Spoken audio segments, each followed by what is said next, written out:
जय हिंद। बच्चों, आज का जो वीडियो है ना वो काफ़ी पावरफुल है और इसमें आपके लाइफ के लिए वो ज्ञान मिलेगा कि आप अपने लाइफ को जिस ऊंचाई तक लेके जाना चाहते हो वहाँ तक लेके जाओगे। इस वीडियो में इतनी एनर्जी है कि आपके अंदर का एनर्जी है ना उसको ये निकाल लेगा। तो शुरू करते हैं आज का। इसमें आज आप जानेंगे कि आपकी लाइफ को आप खुद बर्बाद कर रहे हो या कोई टीचर बर्बाद कर रहा है या कोई स्टूडेंट बर्बाद कर रहा है या कोई पेरेंट्स बर्बाद कर रहा है या कोई सोशल मीडिया बर्बाद कर रहा है। कौन आपको बर्बाद कर रहा है, उसका रिस्पॉन्सिबल कौन है।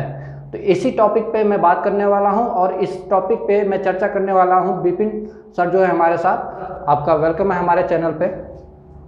Thank you. जैसा मैंने बताया कि हमारे विपिन सर हैं जो बायोलॉजी पढ़ाते हैं और बेस्ट टीचर हैं अपने चैनल पे। यहाँ पे सबसे पहला मैं क्वेश्चन ये ले रहा हूँ कि आपको क्या लगता है इस टॉपिक को देख के, जैसे मैंने लिखा है यहाँ पे स्टूडेंट को कौन कर रहा बर्बाद, तो इसके अबाउट इस पे आपका क्या विचार है, आप बच्चों के साथ शेयर कर सकते हैं। जहाँ तक मेरा अपना आइडिया है स्टूडेंट्स को डिस्ट्रॉय कौन कर रहा है, तो उस पर मेरा जो अपना पॉइंट ऑफ व्यू है, देखिए यहाँ मल्टीपल फैक्टर्स हैं, बहुत सारे फैक्टर्स हैं, लेकिन इसमें कहीं ना कहीं मेन रिस्पॉन्सिबिलिटी उस बच्चे का खुद होता है। ठीक है, बाकी लोग का पार्शियल रोल है इसमें, आपके टीचर्स हो, चाहे पेरेंट्स हो, चाहे आपका स्कूल हो, चाहे आपका दोस्त हो, चाहे आपका कॉलेज लाइफ या सोशल मीडिया हो, इनका पार्शियल रोल है। ये सब पॉजिटिव व्यू में भी है आपके साथ। सोशल मीडिया जो आपको बहुत ही हेल्प भी करती है कहीं ना कहीं इनडायरेक्टली, लेकिन आपको उसका एडिक्शन नहीं होना चाहिए, बस बच के रहना है। चीज़ों को लिमिट में करिए, बहुत ही अच्छा होगा आपके लिए, है ना। वो कहावत है ना, चाणक्य नीति में लिखा हुआ है, excessive of everything is bad, अति सर्वत्र वर्जते। अति नहीं करना किसी चीज़ में, आपको अपना लक्ष्मण रेखा समझिए आप, ठीक है ना, उससे बाहर मत निकलिए आप। क्या समझिए, ऐसे ही सिंसियर होते हैं अपने लाइफ को लेकर, मुझे करना क्या है जीवन में। बहुत सारे बच्चे क्या होते हैं, सिंसियर नहीं होते हैं, तो उनको मालूम ही नहीं है उनके जीवन का एम क्या है, वो एमलेस होते हैं।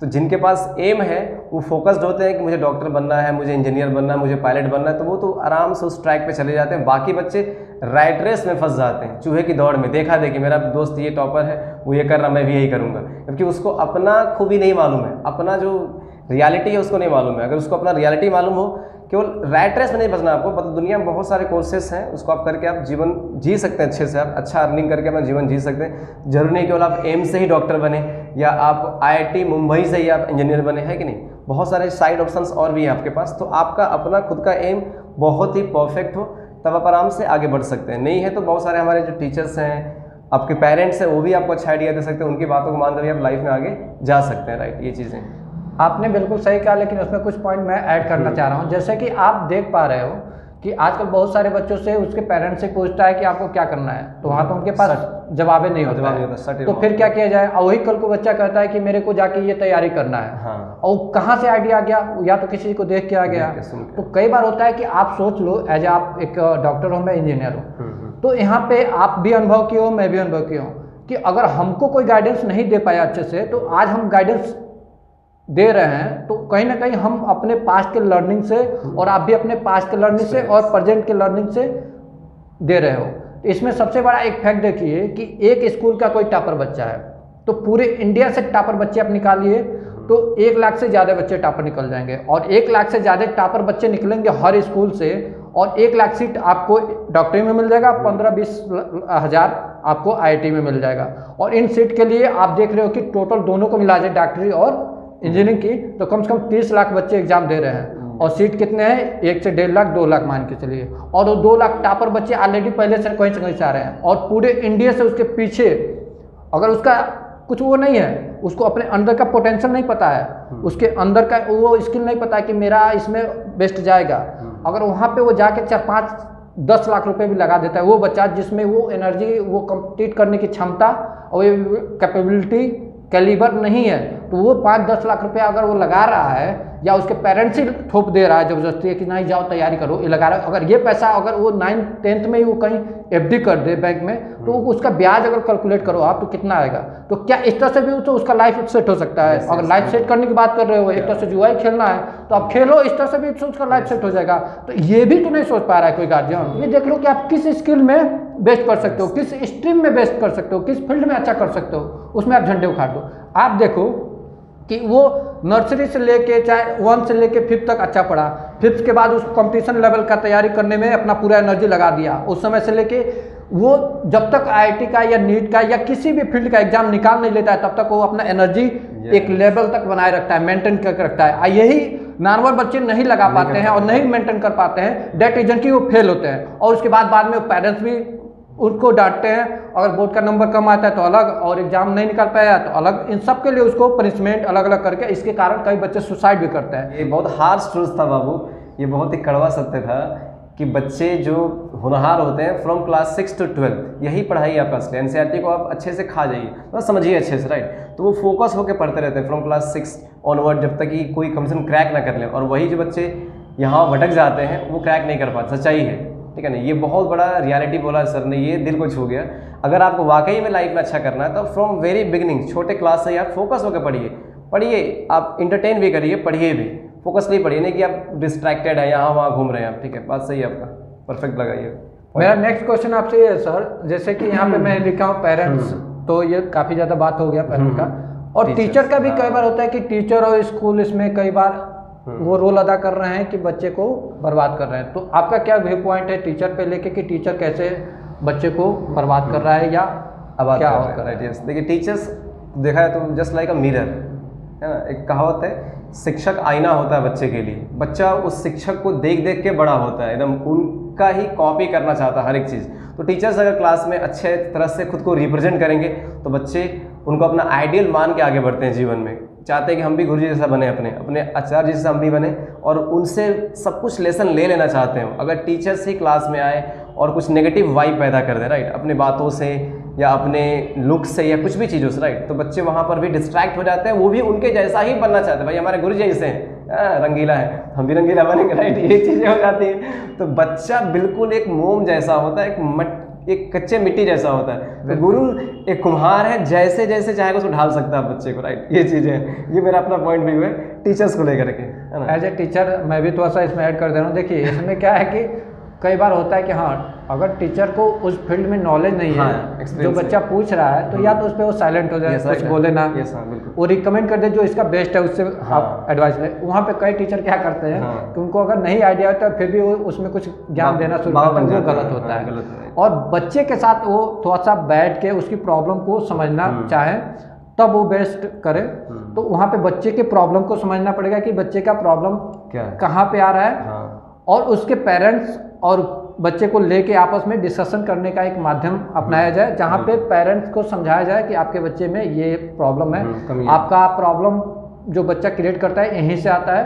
और कई बार मिसबिहेवियर की बात करें या और भी सारी चीज़ें, तो उन सब पे एक आपको साइकोलॉजिकली बात करें कि बच्चे का वो नॉलेज अवेयर करना, उसके नॉलेज को एक्वायर करना, समझना, ये सारी चीज़ें टीचर को करने के बाद गुड टीचर का रोल वो निभा सकता है।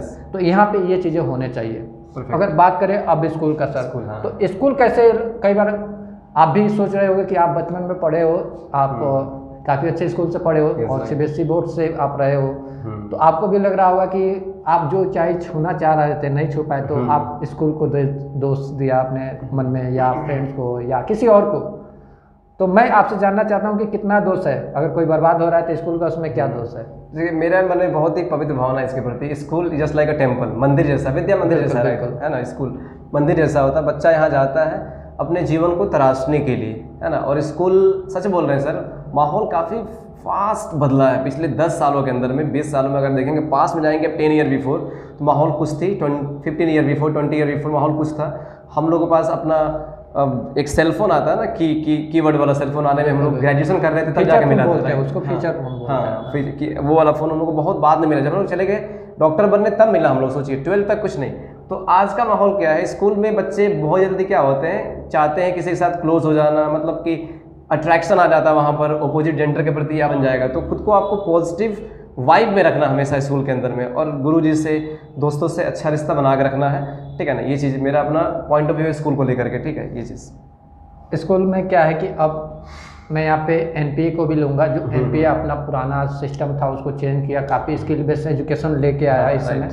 तो कई बार उसमें स्किल बेस्ड जो सब्जेक्ट हैं, जो सिलेबस में हैं, वो कई स्कूल में पढ़ा रहे हैं लोग, कई नहीं पढ़ा रहे हैं। तो यहाँ पे भी थोड़ा सा प्रॉब्लम होता है। बच्चों को राइट अवेयरनेस तो मिलता है, लेकिन टोटली बात किया जाए अगर इसमें सच्चाई ये है कि कई स्कूल पे ये थोड़ा सा नहीं मिल पाता है। तो मैं किसी स्कूल का कंप्लेन नहीं कर रहा हूँ, बुराई नहीं कर रहा हूँ, इसको वो लोग ठीक करके आगे से बच्चों के प्रति सोच के इसको सही से जो एनपीए के गाइडलाइन है उसके अंदर लेके आए और सही से बच्चों के प्रति उसको अमल में ला के क्लास उसको प्रोवाइड करे, जिससे बच्चे का फ्यूचर ब्राइट हो, वो आगे चल के बेस्ट कर सकता है कि जब उसको कैरियर ऑप्शन दिखाया जाएगा। क्योंकि आप एजुकेशन को जानना चाहते हो तो एजुकेशन से पहले ये जानना पड़ेगा कि किसी बच्चे का माइंड जो है ना, ब्रेन वो कैसे काम करता है, दैट आप सॉल्व कर पाओगे। तो उसके ब्रेन को भी हम समझ पाए और स्कूल इसको समझे कि बच्चे का ब्रेन किस हिसाब से काम करता है, उस तरह से अगर वो समझ रहा है तो उसमें क्या क्या है अलग एक एक बच्चे को निकाला जा सकता है। हमें ये देखना पड़ेगा कि बच्चे में कौन सा यूनिक स्किल है, उसमें थोड़ा सा अगर उसको पॉलिश कर दिया जाए तो ये स्कूल के तरफ से किया जाए तो स्कूल और बेटर परफॉर्मेंस में काउंट किया जाएगा। तो ये भी एक सही माध्यम है। सही बात है। अब बात करें कि आपका जो होता है अपोजिट जेंडर को लेके मैं बात करूंगा, लेकिन एक्साइटेड नहीं होना है यहाँ पे, मैं अभी नहीं बात करूंगा, थोड़ा सा उसको डिले करता हूँ। मैं आपसे ये पूछना चाहूँगा कि कहा जाता है कि बीवी जो हो या गर्लफ्रेंड हो या कोई भी हो, सबसे खास होता है अपना फ्रेंड। मेरा मानना है, मेरा पर्सनली मानना है कि मेरा दुनिया में अगर सबसे कोई पूछे बेस्ट कौन है तो कुछ फ्रेंड जो होते हैं जो आजीवन मेरा बेस्ट है वो रहेंगे। तो उस अनुभव से मैं आपसे पूछना चाहूँगा कि फ्रेंड का क्या रोल है, अगर किसी की ज़िंदगी अगर जो टॉपिक है देख रहे हो तो उसके अनुसार आप फ्रेंड पे क्या बात? बिल्कुल, बहुत बहुत ही ज्वलंत मुद्दा है ये। ठीक है, फ्रेंड्स का बहुत बड़ा रोल है हमारे जीवन को तराशने में। स्कूल, टीचर्स, पेरेंट्स सब देख लिए हम लोग। फ्रेंड्स क्योंकि आपका वो साया बन के रहता है आपके साथ, आपका दोस्त है कि नहीं, आपका गाइडर बन जाता है। एक स्टेटमेंट है कलाम जी का, या फिर पढ़ा हुआ मैंने दीवारों पर लिखा रहता है कि हाँ, कलाम जी का ही लिखा हुआ स्टेटमेंट है ये, मतलब कि 100 दोस्त जो होता है ना, एक लाइब्रेरी से भी क्या होता है, ज़्यादा महान होता है। मतलब देखिए हाँ, ये ऐसा कोट है, मैं बताता हूँ। बताइए। कलाम जी का कहना था कि हमारा जो एक दोस्त है दुनिया भर की लाइब्रेरी से भी अच्छा है, अगर उस तरफ में उसमें नॉलेज है, अगर उसके 100 लाइब्रेरी के बराबर नॉलेज है हमारे फ्रेंड में, और एक फ्रेंड हमारे साथ वो मिल गया ना, तो 100 लाइब्रेरी का नॉलेज हमारे पास घूम रहा है, तो हम उससे बेस्ट गाइडेंस ले सकते हैं। वही। लेकिन अगर वही नर्क वाला मिल गया नर्क वाला मिल गया, तुम्हें हमेशा डिस्ट्रॉय कर रहा है, तुम्हें अपोजिट या कहीं और या किसी और भाग दौड़ या कूल दिखने के लिए या फैशनेबल दिखने के लिए या ज़्यादा अपने आप को attitude, modern wrong attitude, positive attitude की बात नहीं कर रहा हूँ, वो निगेटिव एटीट्यूड की बात कर, ये सब दिखाने के लिए वो फ्रेंडशिप में तुमको अगर ले गया ना, तो तुम्हारी लाइफ कैसे बचेगा आप इस पर तुम सोच सकते हो। तो वहाँ पे दिक्कत होता है। सही बात है, परफेक्ट। तो गलत दोस्त से बचना आपको बिल्कुल यही है कि सर का भी मानना है, मेरा भी मानना है कि आपको गलत एक तरह से रॉन्ग जो प्लेटफॉर्म है दोस्तों का, उस फ्रेंड सर्कल से आपको बचना है। अगर उसमें है वो तो अभी भी आपको निकल के अपना एक राइट फ्रेंडशिप को ढूंढना है और उसमें आपको उस अवेयरनेस के अनुसार रहना है जहाँ पे आपका ग्रोथ हो, चाहे 0.1% का ग्रोथ हो डेली बेसिस पे, या हर मिनट आपका 0. माइक्रो सेकेंड का हो। अगर बात करें यहाँ पे एथलीट का, एक मैं पॉइंट ले रहा हूँ, अगर कोई एथलीट बचपन से तैयारी करता है अपने ओलंपिक में जाने के लिए, तो अब वहाँ पे सारे लोग क्यों नहीं ओलंपिक में जा पाते हैं? जैसे मैंने अभी कोरिलेट कर रहा हूँ आपको कंपटीशन में, जैसे पूरे इंडिया से 1 लाख बच्चे आ रहे हैं टॉपर, तो वो शुरू से मेहनत कर रहे हैं। उसी तरह से ओलंपिक में भी सारे बच्चे आते हैं या सारे लोग आते हैं जहाँ पे क्या है, वो पहले से एक ही गेम के लिए प्रैक्टिस कर रहे हैं, और वहाँ से क्या होता है कि हर कंट्री से बेस्ट आते हैं, उसमें से कोई एक टॉपर बन जाता है। तो वो भी ओलंपिक में शुरू से ही लगे रहे हैं, और वही कहानी हमारे टॉप जो कंपटीशन है इंडिया का, उसमें जो बच्चे शुरू से लगे हैं, इसलिए वो रिजल्ट दे पाते हैं। बाकी लोग लेट जाते हैं, उनका प्रैक्टिस लेस होता है, काफ़ी लेस होता है, कम होता है, और वो सिली मिस्टेक से लेकर हर एक चीज़ करते हैं यहाँ पे, और वो फेल हो जाते हैं और जीत जाते हैं। ये सब फैक्ट है। तो इसलिए हमें अच्छे दोस्त ढूंढना है। अगर सोशल मीडिया की बात करें, सोशल मीडिया समझ जाइए ये हम लोग पॉइजन है, एक तरह से पॉइजन भी है, और एक तरह से बोला जाए तो लोटस भी है, ठीक है, और एक बोला जाए तो गंगा जल भी है, एक बोला जाए तो समझ जाइए कि मल्टी व्यूज है इसके। तो कई तरह से है, क्योंकि इसके ही रेवोल्यूशन से आप एक क्वालिटी एजुकेशन भी ले पा रहे हो। इसको आप मानो या ना मानो, मैं मानता हूँ कि सोशल मीडिया से ही आपको क्वालिटी एजुकेशन और अच्छे से आपको मिल पा रहा है। तो दोनों है इस पे, डू एंड कॉज। तो इस सब पे मैं आपसे जानना चाहूँगा कि सोशल मीडिया का क्या रोल है आज के स्टूडेंटों पे। बिल्कुल, देखिए सोशल मीडिया को अगर आप लिमिट में यूज़ करते हैं बहुत परफेक्ट है आपके लिए। सोशल मीडिया से मान लीजिए कि फेसबुक है, व्हाट्सअप है, यूट्यूब है, इंस्टाग्राम है, ट्विटर है, ठीक है। तो आज इसके रिवोल्यूशनाइज होने की वजह से, क्रांति होने की वजह से, संचार क्रांति की वजह से आज बच्चों को घर बैठे हुए स्टडी मिल जा रहा है। आप चाहे तो बहुत सारा जो, जैसे आप यूट्यूब पे आके हमारा वीडियो देख रहे हैं, ठीक, यहाँ से आपकी काउंसलिंग हो रही है, आपका साइकोलॉजिकल काउंसलिंग हो रहा है। वैसे ही आप चाहे तो बहुत सारे फ्री लेक्चर्स देख के बच्चे यूट्यूब पर जो गाँव में बैठे हुए देहात एरिया में, वो पढ़ के उन्होंने क्रैक किया है, नीट IIT मेंस भी निकाला उन्होंने, राइट, ध्यान रखिएगा, ठीक है। बहुत सारे एग्जाम को क्रैक किया, SSC का, CGL का, घर बैठे, मतलब कि उनको कोई बहुत बड़ा प्लेटफॉर्म नहीं मिला, अफोर्ड ही नहीं कर पा रहे उतना पैसा वो, ठीक है। बिल्कुल सही कर रहा है, बिल्कुल हर एक कंटेंट फ्री में मिल जाएगा आपको यूट्यूब पे, बस आप ढूंढने का प्रयास, तरीका होना चाहिए, राइट, परफेक्ट होना चाहिए आपके पास, हर एक चीज़ आपको मिल जाएगा।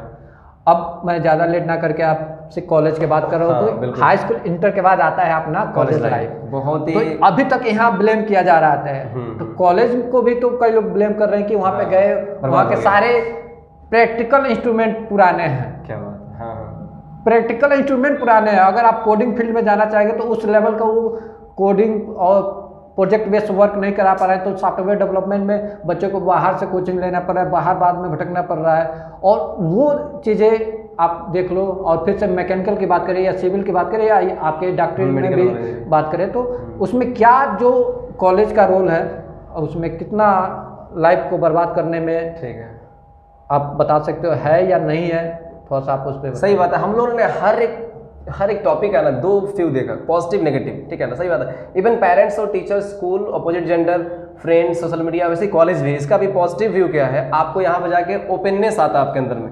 आप 18+ हो गए भाई, आप गवर्नमेंट ऑफ इंडिया को आप चुनाव कर सकते हैं, वोट दे सकते हैं, तो आपको वहाँ पर जाके आपका रैगिंग, वो देखिए नेगेटिव वर्ड है वो, वहाँ सीनियर्स आपको ओपन करते हैं। मान लीजिए कोई पेशेंट आ गया आपके सामने, शर्माएंगे आप नहीं, आपको खुल के उसका प्रॉब्लम सॉल्व करना होगा। सर बताएंगे आपको इंजीनियरिंग के बारे में अच्छे से, राइट, हमको, क्योंकि मेरा फील्ड ही मेडिकल वाला है, ठीक है, सर का फील्ड इंजीनियरिंग वाला है, दोनों लोग हम लोग का अपोजिट फील्ड है। तो हम वहाँ गए तो वहाँ पर आपको इंट्रोड्यूस करना, खुद से कैसे प्रॉपर ड्रेस में आना है, कैसे अच्छे से बात करना है, ठीक है, खुद को हाइप नहीं करना है तुरंत, हर बात में नाराज नहीं हो जाना है, बोलेंगे गाना गा के सुनाओ हमको, खुद को इंट्रोड्यूस करो, है ना।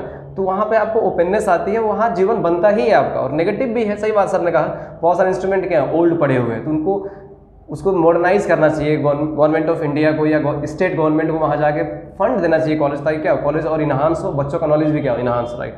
ये जहाँ तक मेरा अपना व्यू है, पॉजिटिव यही है, कॉलेज में आपको अच्छे प्रोफेसर मिलेंगे, उनके छत्र छाया में रहिए आप, अच्छे दोस्तों के, हाँ ये था ना फ्रेंड्स, यहाँ बहुत टॉक्सिक मिलेंगे आपको, ध्यान रखिएगा, ठीक है ना।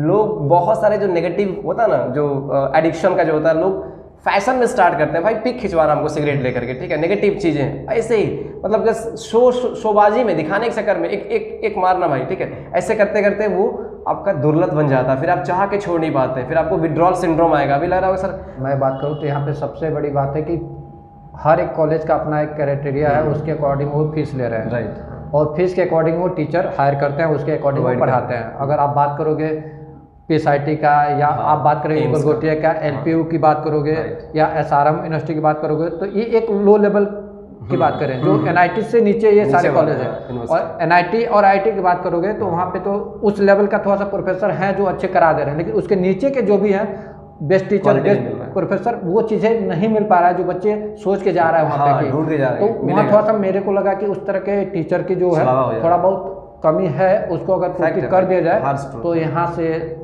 भी अच्छा हो सकता है। और जो बाकी अगर प्रैक्टिकल की बात करें, प्रैक्टिकल पे वहाँ पे जो ज़्यादा ध्यान दिया जाए, कई बार बच्चों को केवल होमवर्क, असाइनमेंट, ये सब चीज़ों में बांध के रख दिया जाता है। उसको अगर एक्स्ट्रा अगर कोई कर रहा है, कुछ न्यू टेक्नोलॉजी पे वर्क करना चाहता है, कुछ रिवोल्यूशन टाइप का वर्क कर रहा है, तो उसको सपोर्ट कॉलेज भी दे वहाँ पे, दैट रीजन वो आगे वहाँ का स्किल बढ़ेगा, क्योंकि वो कहीं ना कहीं स्किल दब जाता है जब वहाँ के सारे असाइनमेंट के चक्कर में, प्रैक्टिकल के चक्कर में, जो उतना मतलब सही तरीके से नहीं कराया जाता, बस एक फॉर्मेलिटी कर दिया जाता है, तो वो दिक्कत हो जाती है। वो रियलिटी में कर दिया जाए तो बेस्ट होगा। जो क्राइटेरिया है 75% का अटेंडेंस का, तो वो भी मेंटेन करे, ठीक है, लेकिन बच्चे का स्किल का भी ध्यान रखा जाए। अब यहाँ तक आए हो तो वीडियो स्किप नहीं करना, आगे कंप्लीट देखना, वॉच करना कंप्लीट, और शेयर भी करना है, लाइक भी करना है, और कमेंट तो मैं चाह रहा हूँ इस पर कम से कम कमेंट आए 100। हर बच्चा इस पर कमेंट करेगा, कमेंट में ज़्यादा लाइक करो, शेयर करो, और अपने जेंडर। मैं इस टॉपिक को इसलिए लिया हूँ, कोई ज़्यादातर मानना है कि हाई स्कूल से बच्चे, मैं जानता हूँ कि एडोलेसेंस एक टॉपिक होता है फिजिकल एजुकेशन में, जिसको किशोर अवस्था बोलते हैं। अगर उसका प्रॉपर उसको नॉलेज घर से नहीं मिला या किसी टीचर से नहीं मिला है, तो वो कहीं ना कहीं अपोजिट जेंडर का शिकार हो जाता है।